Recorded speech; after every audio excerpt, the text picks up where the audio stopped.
diretrizes empresariais trabalhistas. E antes de mais nada, é importante salientar um pouco aí sobre como vai funcionar a difusão dessas diretrizes aí no decorrer da história. E para isso, devemos também mencionar que são inúmeros os fatores que vão aí favorecer ou retardar o processo aí de desenvolvimento socioeconômico de uma cidade, de uma sociedade como um todo. E para tanto, também importa trazer informação de que o trabalho, embora não muito valorizado ali no decorrer da história, ele vai estar atrelado aí e vai se prostrar como uma espécie de pilastra principal de sustentação de qualquer organização social.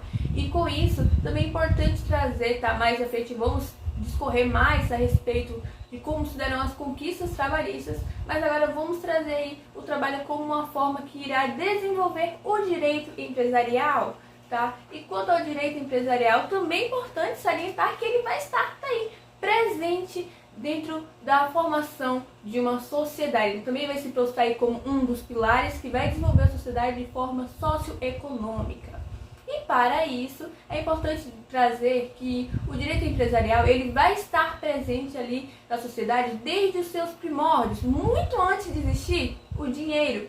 Ou seja, ele vai estar ali no momento que o ser humano ele percebe a conveniência que é o convívio ali em conjunto e que através disso um indivíduo ele não precisa mais estar fabricando uma ou duas coisas ou adquirir mais habilidades para obter o objeto que ele quer. Agora ele pode utilizar a permuta, o escambo para realizar uma troca de objetos e dessa forma obter o objeto desejado sem a necessidade do dinheiro, visto que quando falamos dessa época não existia ainda esse tipo de transação comercial. Mas com o tempo, essas transações ali através do escambo, elas acabam se tornando mais complexas. Então vejo que o ser humano ele acaba percebendo que já é muito mais complicado ele fazer uma espécie de escambo, visto que agora ele tem que se preocupar cada vez mais com o processo de conservação de um produto, o processo de transportação, como ele vai portar esse objeto até o local que ele deseja, e portanto surge a necessidade de trazer aí a criação de um objeto de interesse comum entre aqueles que desejam participar de uma transação comercial. Então que surge a moeda, e a moeda ela vai trazer uma evolução enorme, uma evolução gigantesca para o direito empresarial. Isso vai nos levar aí para a época da Idade Média.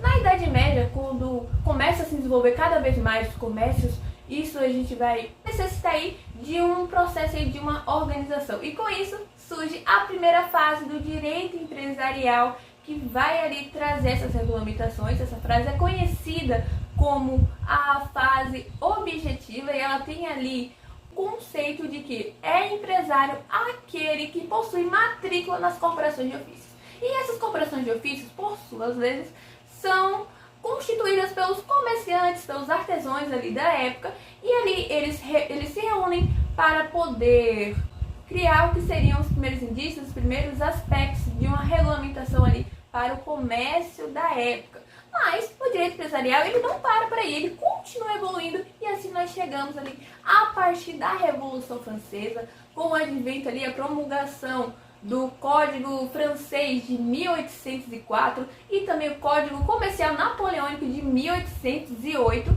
e a partir disso aí o comércio ele deixa de ser regulamentado por aquelas corporações de ofício e todas aquelas regulamentações que estariam atreladas aos usos e costumes da época e passa a ser guiado pela teoria dos atos do comércio. Então, veja que agora o conceito de empresário já muda e é aceito ali como comércio aquele que pratica os atos de comércio.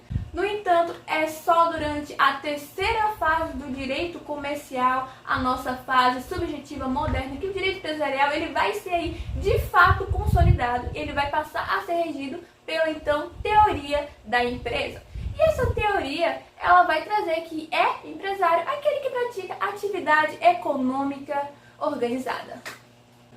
E quanto ao direito do trabalho, que já foi mencionado anteriormente, agora vamos tratar ali das suas conquistas, E embora o direito ele esteja inerente à construção de qualquer sociedade, de qualquer país, o trabalho em si ele não vai ser devidamente reconhecido, E as suas conquistas vão se dar, inclusive, mediante o trabalho escravo, mediante a opressão e, é claro, mediante a luta da classe operária.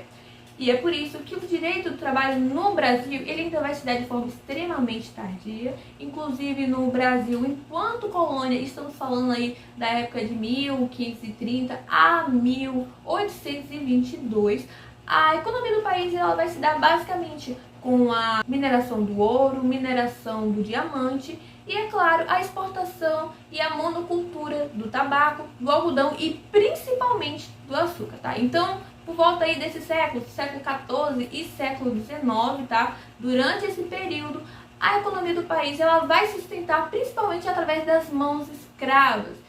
E mesmo após a assinatura da Lei Áurea, isso vai se dar por volta de 1888, já no finalzinho do período do Brasil Imperial, lembrando que esse período ele se inicia em 1822 e vai até 1889, logo temos a queda da monarquia, se inicia a república, mas ainda assim o direito do trabalho ele ainda não é consolidado, ele não é verdadeiramente reconhecido, inclusive essa abolição dos escravos não significa necessariamente que deixou de agir ainda a mão de obra escrava no país, apesar dele ter sido ainda o último país a trazer a abolição da escravatura, tá? Então vejam que a imagem do país ela já estava ali um tanto quanto prejudicada e essa abolição só foi de fato assinada devido à luta da classe operária, a revoltas, a movimentação popular, enfim, havia uma pressão de fato. Contudo, apesar do país ter de fato assinado essa lei, isso não significava que o trabalho escravo ia de fato terminar.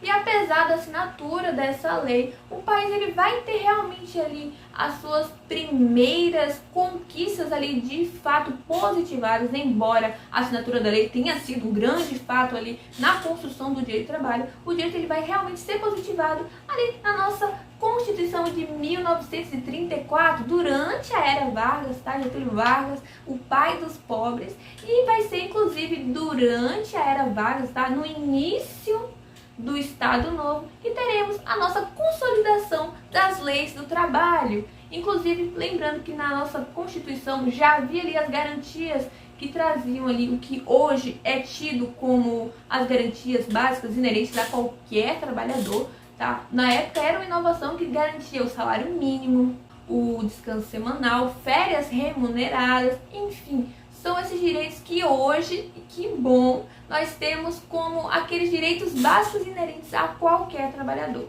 Inclusive ainda durante a Era Vargas, no início do Estado Novo, e temos a consolidação das leis trabalhistas, tá? Na época de 1843. Contudo, o direito do trabalho ele só vai ser realmente positivado com a instauração, a promulgação da nossa Constituição Federal de 1888, a Constituição Cidadã, visto que ela vai tratar ali os direitos de trabalho de uma forma mais humanitária e, é claro, visto que ela bebe das fontes da Declaração Universal dos Direitos Humanos ali de 1948. Então ela vai trazer essa visão mais humanitária, essa visão mais baseada nos direitos humanos, a dignidade da pessoa humana e os direitos fundamentais. E agora que já estabelecemos um escoço histórico entre o direito empresarial e o direito do trabalho, é óbvio que esses direitos, essas suas diretrizes iriam se fundir, até porque o direito do trabalho ele vai estar inerente aí na construção e nessa consolidação do direito empresarial, bem como não há um cenário melhor para o exercício da função laboral ali de forma conjunta e de forma massiva desses trabalhadores, senão a empresa. Então é claro que eles vão estar atrelados ali na função do outro e não tem como ter o direito empresarial, não tem como ter empresa se não houver a observância do direito do trabalho. E com isso podemos agora voltar a prestar atenção no cenário atual, tá? O cenário que está sendo assolado pela pandemia do Covid-19, nós estamos diante de um vírus mortal que atinge principalmente as vias respiratórias, mas é claro que esses sintomas eles vão variar ali de acordo com cada paciente, mas é o fato que se trata de um vírus mortal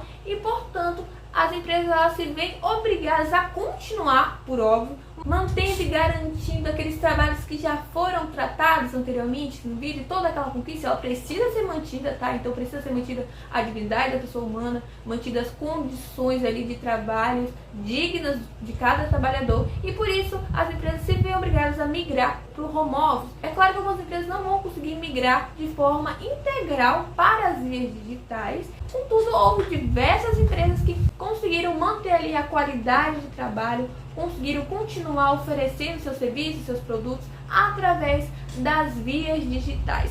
E vale lembrar também, tá, que o home office, apesar dele ser ali utilizado agora de forma massiva, ele já existia ali desde a época de 70. Contudo, ele nunca foi tão utilizado quanto está sendo agora durante a pandemia do Covid-19. E é por isso que as empresas elas encontram um novo impasse. Eles precisam estar aí trazendo uma especialização, trazendo uma instrução para cada empregado, até porque nem todos tinham essa intimidade com esse mundo tecnológico, como iriam ali se desenvolver, como seria esse desempenho. Então tinha toda essa programação, inclusive se o fato do funcionário estar trabalhando em casa e não dentro da atividade ali da empresa iria prejudicar o seu desempenho e como iria se suceder.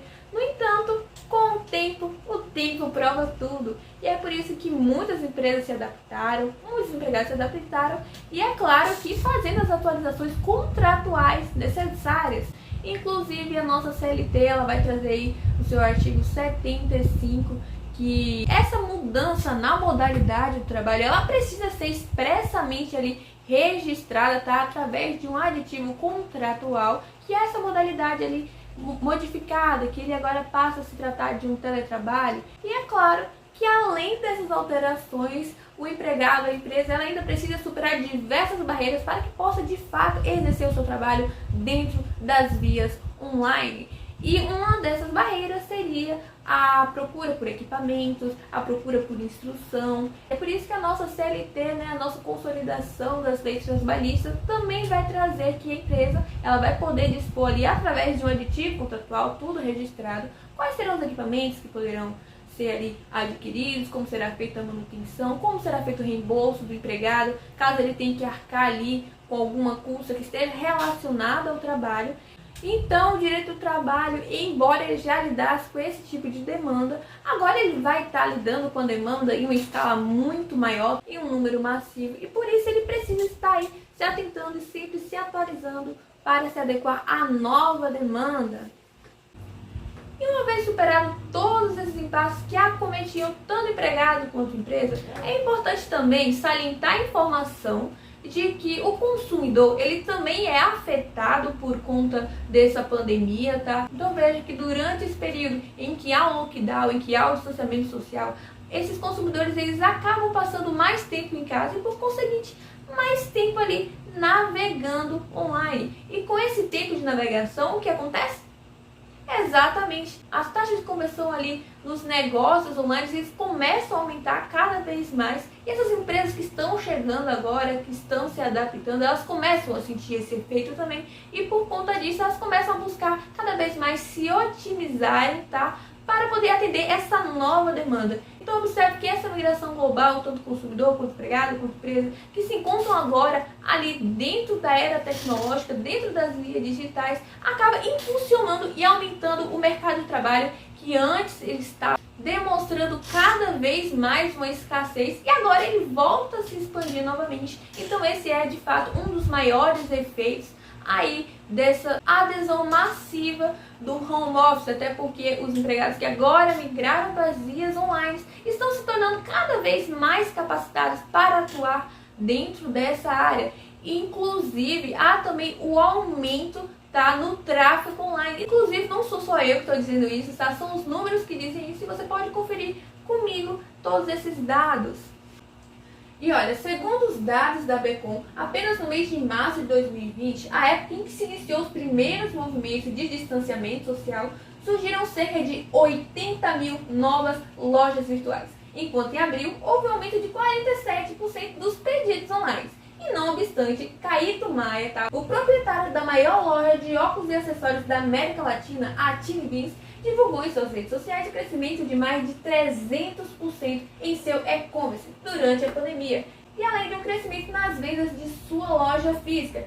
Então, observe que não é apenas os negócios que estão agindo ali de forma integral nas jornadas que estão se beneficiando. Os negócios que estão atuando ali de forma parcial, como foi o caso aqui do Caíto Maia, suas lojas físicas, também podem ter um impulso. Isso porque a era digital agora está proporcionando uma visibilidade muito maior e jamais vista no direito comercial. Isso porque agora, com a internet, tanto a empresa pequena quanto a empresa de médio e de grande porte podem acabar alcançando ali o mesmo nível de visibilidade. E é por isso que essas empresas acabam deixando mais de lado aquele antigo modelo de marketing através de carros de som, de rádios, TV e começam a investir mais nos digitais influencers.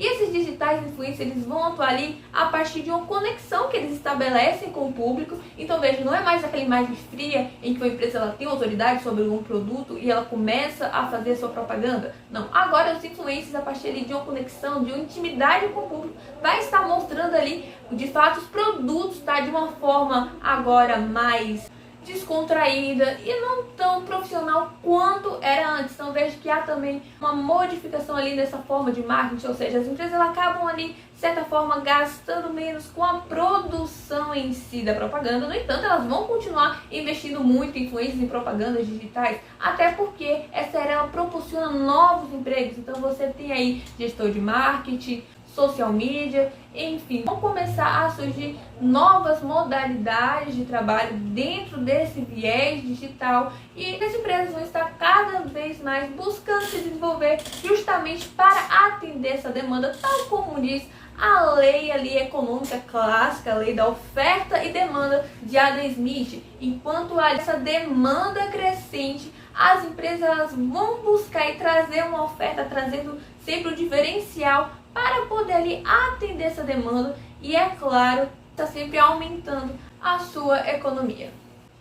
E com isso podemos recapitular o que já foi dito no vídeo, tá? Nós já vimos como se deu o processo de consolidação, desenvolvimento, enfim, o escoço histórico das diretrizes empresariais e das diretrizes trabalhistas, como elas se fundiram, até porque o trabalho ele vai estar ali inerente a todo o processo de construção, de consolidação do direito empresarial, bem como não há um cenário melhor para o desenvolvimento do direito e para o exercício ali de forma conjunta, de forma massiva, que a empresa. Então, por isso que eles vão fazer ali um papel importante, ambos ali na evolução e desenvolvimento um do outro. E é claro que após estabelecer ali como se deu essa função, é importante que voltamos ao cenário atual, onde o globo como um todo ele acaba sendo ali assolado pela pandemia do Covid-19. Aqui no Brasil ele chega por volta do dia 20 de janeiro e as empresas elas se veem obrigadas, tá, a tomarem medidas para manter todas aquelas garantias do direito de trabalho que já foram discutidas anteriormente. Elas precisam manter essa dignidade,